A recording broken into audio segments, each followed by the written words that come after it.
তার স্ত্রী হিসাবে তাকে আপনাকে দিনের উপরে সহযোগিতা করতে হবে। দেখবেন 1 মিনিট সহযোগিতা, দেখেন আল্লাহ নবী গারে হিরা থেকে এসে বলছেন, খাদিজা জাম্মিলুনি, আমাকে কম্বল দিয়ে জড়িয়ে ধরো, খাসিতু আলা নাফসি, আমি মনে হয় মরে যাব, আমার যে কি হয়, আমি খুব ভয় পাচ্ছি, খাদিজা আমাকে কম্বল দিয়ে জড়িয়ে ধরো, আমার যে কি হয়, আমি মনে হয় মরে যাব, আমি খুব ভয় পাচ্ছি।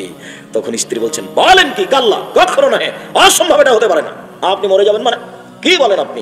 অসহায় মানুষের পাশে আপনি দাঁড়ান, আপনার এরকম দুর্ঘটনা ঘটবে মানে না, এটা হতে পারে না। ফকির মিসকিনকে সাহায্য করে, আপনার এটা হতে পারে না, কে বলছেন এগুলো বলেন তো দেখি? খাদিজা রাদিয়াল্লাহু তাআলা। এর নাম স্বামীকে সহযোগিতা করা। অনেক বলার পরে বলছেন, আচ্ছা ঠিক আছে, এরপরে আপনাকে অতিরিক্ত সান্ত্বনা দেওয়ার জন্য চলেন তো আমি আমার চাচা ওয়ারাকার কাছে আপনাকে নিয়ে যাই।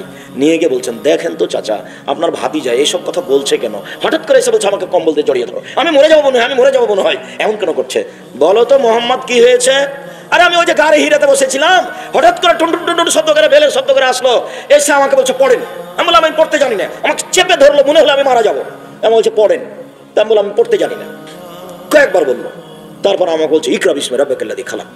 আমি খুব ভয় পাচ্ছি। ও আরে ও তো নামস, ও তো জিবরাইল, ও তো জিবরাইল, তোমাকে তো এলাকার লোক বের করে দিবে।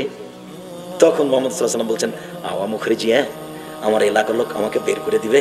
আমি তো এই কথা বুঝতে পারলাম না, আমাকে তো ওরা খুবই ভালোবাসে, আমার চাচা চাচি খালা ফুফু যারা আছে আমাকে খুব ভালোবাসে।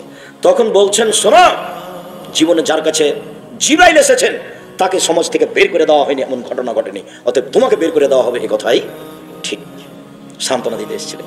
এরকম অনেক সান্ত্বনা আছে স্ত্রীর পক্ষ থেকে, আপনাকে সান্ত্বনা দেওয়ার জন্য অনুরোধ জানাচ্ছি।